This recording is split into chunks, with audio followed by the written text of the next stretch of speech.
안녕하세요, 아기고래입니다. 오늘은 게임스탑, 도지코인, 그리고 XRP 펌프 사태로 투자자로서 배울 수 있는 건 무엇인지, XRP를 적정 시장 가격 관점에서 XRP 같은 이벤트를 위해 어디서 샀어야 하는지, 그리고 과연 나는 어떤 종류의 투자자가 되어야 하는지에 대해 함께 나눠보려고 합니다. 마지막에 비트코인, 이더리움, XRP 차트도 함께 보시겠습니다. 먼저 차트 3개를 보여드리겠습니다. 약간의 생김새는 다르지만 전부 비슷하게 생긴 걸 보실 수 있습니다. 아주 전형적이고 흔히 얘기하는 펌프 앤 덤프 차트입니다. 보통 시작은 횡보였던 차트를 개인들이 매수하지 못하게 단기간에 꽤나 크게 올립니다. 큰 그림으로 보면 작아 보이지만 이 캔들이 100% 올라갔었던 캔들입니다. 가격이 오르면 조정 올 때마다 추가 매수해서 가격 하락을 방어하고 계속 가격을 올립니다. 매수했던 사람들도 더 많은 가격 상승으로 추가 매수하고 말이 퍼지면서 더욱더 많은 매수세가 위에서 생깁니다. 어느 정도 올라오면 매도하기 전에 마지막으로 크게 올리면서 여태까지 매수할까 말까 고민했던 사람들을 태우고 그들에게 물량을 넘깁니다. 그러면 단기간 큰 하락으로 가장 위에서 윗꼬리가 길게 생긴 캔들이 만들어지고 패닉셀링이 유도돼 급격히 가격은 하락합니다. 이런 유형의 차트는 게임스탑처럼 뉴스에 나오지 않았다 뿐이지 코인 시장과 페니스탁으로 불리는 저가주에서 흔하게 찾아볼 수 있는 패턴입니다. 저는 이번 게임스탑, 도지코인, XRP 펌프 사태를 보면서 전혀 부럽다거나 아쉬움이 들지 않았습니다. 혹시나 어떤 분들이 돈 벌 수 있는 기회를 놓쳐서 아쉽다라고 생각하시면 너무나도 위험한 생각입니다. 그 이유 중 하나는 투자자는 마켓 타이밍을 알 수 없기 때문입니다. 너무나 당연한 얘기지만 가장 많은 사람들이 까먹는 것 같습니다. 모든 차트는 과거를 보면 모든 게 말이 되고 쉬워 보이지만 앞으로 보면 하나도 보이지 않습니다. 그렇기 때문에 다음에 다른 주식이나 코인이 비슷한 차트 패턴이 그려지고 비슷한 상황이 왔다고 하더라도 그 상승이 30%에서 끝날지 1000%가 갈지는 아무도 모릅니다. 투자에서 흔히 범하는 오류 중 하나는 마켓 타이밍을 내가 결정하고 그 안에 분석을 껴맞추는 겁니다.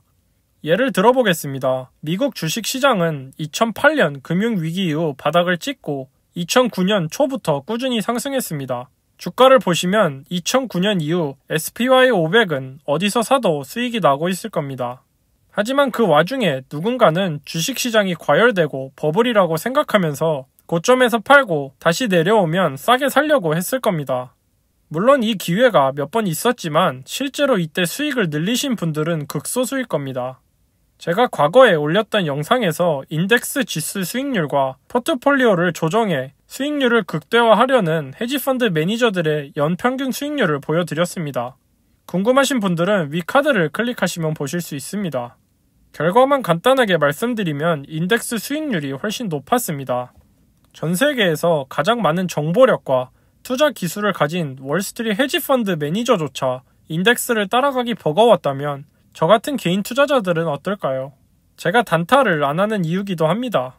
어디서 사고 어디서 팔지 매일매일 고민하고 아무도 알 수 없는 마켓 타이밍을 잡으려는 것보단 저는 포트폴리오의 80% 이상을 장기 보유로 가져가고 나머지 20%만 코인을 스왑하거나 현금화해서 추가 매수하는 방식으로 거래를 합니다. 그러려면 밸런스가 잘 잡혀있는 포트폴리오를 만드는 게 필수입니다. 몇몇 분들이 댓글로 포트폴리오에 대한 질문을 하셔서 언제 한번 영상으로 만들어 보도록 하겠습니다. 저희가 봤던 3개의 차트가 위험한 이유 중 하나는 시장 가격이 내재 가치보다 훨씬 높게 있기 때문에 언제든지 폭락할 수 있기 때문입니다. 내재 가치는 큰 일이 없다면 매일매일 움직이지 않고 꾸준히 상승하거나 하락합니다. 하지만 시장 가격은 다릅니다. 시장 가격엔 감정, 마켓 분위기, 기대 심리 등 여러 가지 변수가 들어있습니다. XRP 펌프 이벤트를 예로 들어보겠습니다. SEC의 소송 뉴스가 있기 며칠 전 큰 상승이 있었습니다. 그렇기 때문에 가장 위는 투기자와 단타 트레이더의 영역으로 보고 62센트와 45센트 사이가 당시 XRP의 적정 시장 가격이라고 보겠습니다. SEC의 고소 뉴스가 나오자 패닉셀링으로 18센트까지 떨어졌습니다. 고소를 당하긴 했지만 18센트도 적정 가격이 아니기 때문에 시간이 지나면서 안정적인 가격 움직임을 25센트와 36센트 정도에서 보여줬습니다. 제 영상을 꾸준히 보신 분들은 아시겠지만 제가 XRP가 삼각 수렴을 끝내기 때문에 28센트 정도에서 매수를 고려해 보셔도 좋다고 했습니다. 물론 그땐 XRP 펌프 텔레그램 방이 없었기 때문에 36센트가 타겟이긴 하지만 어디까지 올라갈지는 모른다고 말씀드렸습니다. 그때 28전에 들어가신 분들은 많은 수익을 올리셨겠고 XRP 펌프 텔레그램 방이 생기고 매수하시려고 했던 분들은 36전까지는 매수하셔도 됐었지만 그보다 위 가격에서 매수하시면 안 됐었습니다. 그 이유는 방금 말씀드렸다시피 SEC 소송 전 적정 시장 가격이 이 정도였고 SEC 소송 후에 안정을 찾은 시장 가격이 이 정도였기 때문입니다. XRP 펌프 뉴스 전에 저를 포함해 많은 분들이 리플사가 법정에 제출한 답변서를 정리해 드렸습니다. 금방 합의한다는 내용이 아니었기 때문에 소송이 진행 중인 XRP 시장 적정 가격은 이쯤이라는 걸 의미합니다. 간단하게 말씀드리면 이 가격보다 위에서 매수한다는 건 적정 시장 가격보다 비싸게 사는 것을 의미했습니다. 그럼에도 이 사실을 모르거나 생각지 못했던 분들은 분위기에 휩쓸려 36센트 위에서 매수하셨을지도 모르겠습니다. 물론 40, 50, 60센트 위에서 매수하신 분들도 수익은 보셨겠지만 이번 케이스에 해당되는 결과론적인 얘기입니다. 어떤 투자든 시장 적정 가격보다 비싸게 매수하는 건 적정 가격이나 그 밑으로 내려올 수 있는 필요없는 리스크를 가져가는 겁니다. 다음은 나는 어떤 트레이더 혹은 투자자가 되어야 하는가입니다. 이걸 왜 생각해 보셔야 하는진 끝에 말씀드리겠습니다. 트레이더는 크게 4종류로 나눌 수 있는데 스캡 트레이더, 데이 트레이더, 스윙 트레이더, 포지션 트레이더가 있습니다. 스캘핑 혹은 단타라고 하는 스캡 트레이더는 큰 포지션을 가지고 몇 초에서 몇 분의 거래를 열고 닫는 트레이더입니다. 하루에 수많은 거래를 하고 워낙 굴리는 자금이 크기 때문에 1%보다 작은 움직임에도 의미 있는 수익을 얻을 수 있습니다. 다음은 데이 트레이더입니다. 보통 데이 트레이더는 하루에 모든 거래를 끝내고 하루 이상 포지션을 들고 가지 않습니다. 전업 투자자분들이 가장 많이 하는 거래 방식이며 포지션을 하루 이상 들고 가지 않는 건 코인과는 다르게 주식시장은 오후에 장을 마감하기 때문에 저녁 동안 일어날 수 있는 일에 대한 리스크를 가져가지 않기 위함입니다. 다음은 스윙 트레이더입니다. 스윙 트레이딩은 제가 가장 많이 하는 거래이자 보통 며칠에서 몇 주, 길게는 몇 달까지 포지션을 가져갑니다. 큰 그림으로 전체적인 추세를 보고 거래하는 스타일입니다. 마지막은 포지션 트레이더입니다. 장기 투자자나 가치 투자자로 해석해도 될 것 같습니다. 보통 포지션을 몇 주, 몇 달 혹은 몇 년을 가져가는 형태입니다. 거래하는 마켓에 따라 조금씩은 다르겠지만 장기적으로 가치가 꾸준히 올라가는 주식이나 부동산 같은 시장에서 가장 큰 수익을 내는 트레이더입니다.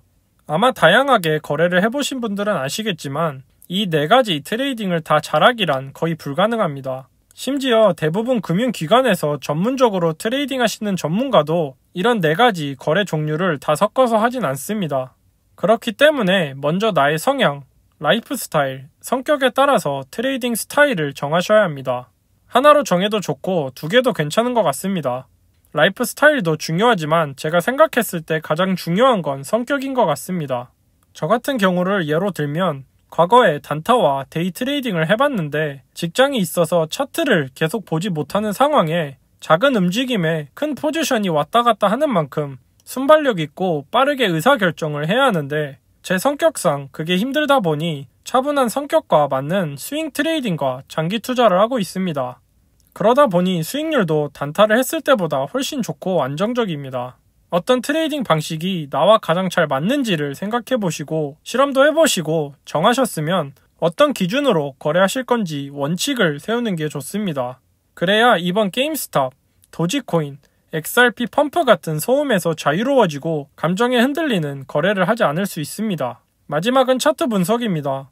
먼저 비트코인 차트입니다. 제가 그렸었던 지지선인 3200불과 3800불에서 매수를 고려해 보시라고 수차례 말씀드렸었고 그 이후에 여기서 매수하신 분들 중에 단타 하시던 분들은 충분히 수익 낼 시간이 있으셨을 겁니다.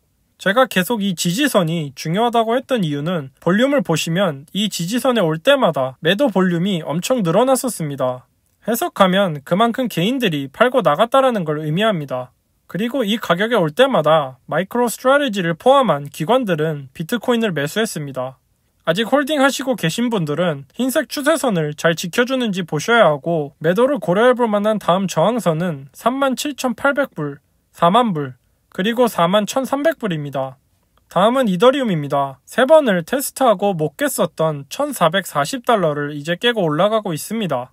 아직 저희가 계속 보던 채널 안에서 움직이고 있고 저항선이 수평이 아닌 시간이 지남에 따라 올라가는 채널 상단이기 때문에 정해진 가격이 아니지만 지금 트렌드로 상승한다면 1,580에서 1,600달러 정도가 될 것 같습니다. 보수적으로 익절하실 분들은 채널 상단에서 하시고 채널 상단을 뚫으면 크게 추가 상승할 수 있기에 전 장기 물량을 내비두고 스윙 트레이딩 물량을 익절할 생각입니다. 마지막으로 XRP 차트입니다. 영상 처음에 말씀드렸다시피 이곳이 XRP 시장 적정 가격이고 현재는 지지선인 36전을 지켜주고 있는 그림입니다. 만약 여기를 지켜주지 못한다면 그렇다 할 지지선이 없기 때문에 결국 20% 이상 하락해 30전 밑으로 내려올 것 같습니다. 저는 장기 물량을 빼고는 다 팔았기에 지금보다 훨씬 낮은 가격에서 매수하려고 생각하고 있습니다. 오늘의 영상은 여기까지입니다. 좋아요와 구독 부탁드리고 오늘도 끝까지 영상 시청해주신 분들께 감사드립니다.